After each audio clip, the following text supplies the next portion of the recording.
that we are on this earth is the life of lita'arafu. Respect between one race, one tribe, and one creed upon another. But what happens now? Our existing regimes in our countries, they have been disseminating this information that we hate other race, we hate other countries, we hate other nations. Let us think of our brothers in Palestine that have been subjugated and oppressed for umpteen years, trying to find a small place to live on this earth, that have been denied of their rights. We have to think of our brothers and sisters who hardly could even survive in southern Thailand. Think of the brothers and sisters who are in Iraq, in Afghanistan, and some parts of Ethiopia, in Somalia, in Sudan, and the rest, that have been subjugated by the existing so-called Muslim regime that are puppet to their colonial powers, their superpowers. Therefore, it's incumbent upon us now to use whatever material benefits that we get out of the knowledge, the academic knowledge that we gather here in England or in other kingdom, to put it into proper usage and utilization and optimize it for the benefit of Islam in our respective countries. So my dear brothers and sisters, hopefully with this small khutbah, I would like to thank for your attention. As a chief minister of one of the states in Malaysia, we held by the grace of Allah subhanahu wa ta'ala, we were able to manage a state. We were able to administer a state under good governance based purely on Islamic principles. That particular state has got a racial composition of not less than 5 different types of major races. You have 52% in that particular state, 52% are Muslims. And most of that 52% Muslims are not practicing Muslim. They're Muslims by name. And 48% comprise of non-Muslims, the kafirun. And they are split into various other races, various other tribes, and various other religions as well.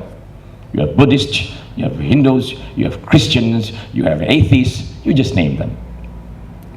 But because of the simple fact, with the the 2 ayats I've just mentioned, it was for the first time in the history of Malaysia that the non-Muslims began to respect Islam.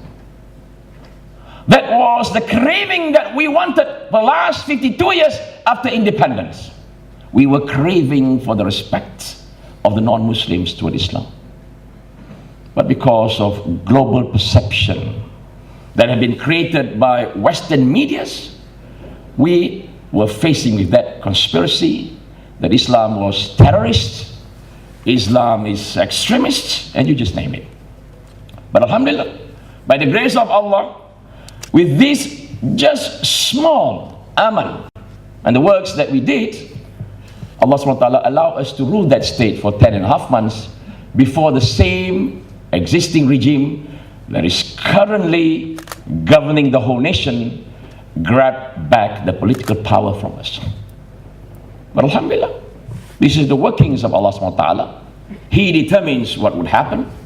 And as a subject and hopefully an obedient servant of Allah subhanahu wa ta'ala, I'm here to share my experiences with all my dear brothers and sisters so that we will also carry out the same duties and the same responsibilities that we have been put to be accounted for.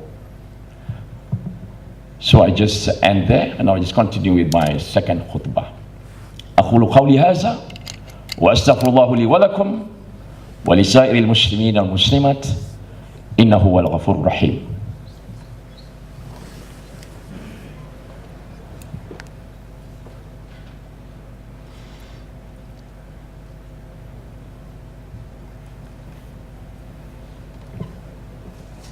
الحمد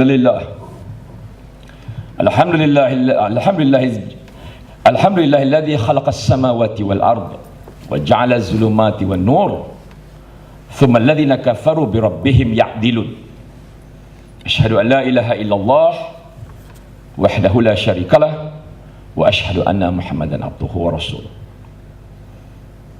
أيها الناس اتقوا الله أوصيكم وإياي بتقوى الله فقد فاز المتقون. My dear brothers and sisters in Islam, the responsibilities that is being put on us ahead is tremendous. I quoted just now that the real reasons why our Muslim brothers and sisters back home have been denied of their rights of a Muslim to practice his or her own religion, his or her own Islamic way of life, is because the current regime, which is so-called the Muslim regime, they are the ones that are governing the state, and they comprise of a handful of people that their hands are dirty. Those are the people that are responsible to make the situation in our respective states in a situation of oppression and also intimidation. Now, I understand that many of you, especially our brothers from the Middle East, you are closely monitored on your performance here in this country. Now, we understand that. But let us not make that as an excuse for us not to be performing our responsibilities. Equally now, it's not only our brothers and sisters coming from Middle Eastern. We in the Far Eastern as well. There has been a global collaboration to identify our Islamic da'wah work. But let not that be an excuse for us not to perform our duties. I understand very much that most of you, when you go back, you will become respected figures in your own respective nations. You will sit in positions of high echelon.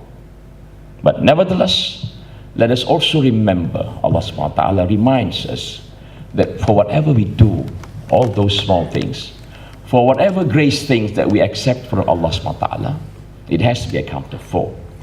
In Surah chapter 36, verse number 65. اليوم نختم على أفواههم وتكلمنا أيديهم وتشهد أرجلهم بما كانوا يكسبون. Chapter 36, Yasin, verse number 65. On that very day, on that day, your mouth will be sealed, and I will permit your hands to speak, and your legs will be a witness of all the things that you do on this earth. My dear brothers and sisters, that would mean that whatever we do here as a student, whatever we are going to do as a force within our own nation, each and every single of that thing will be questioned and curated by Allah subhanahu wa ta'ala. So let us be clear from now, hoping that we request from Allah to provide us with the strength so that we can continue our studies and perform in a respected manner, at the same time not to forget our lifelong duties. I pray to Almighty Allah to provide us with the strength of our iman, the strength of our taqwa and our belief system, so that we can continue struggling, disseminating the message, so that his path will be clearly followed by all of our other brothers and sisters, and those people from our own nation that do not have the opportunity to see the Islamic message, the true Islamic message that has been negatively perceived by Western media. I also pray to Allah subhanahu wa ta'ala that all the Muslim brothers and sisters who are staying in Leeds, for you to perform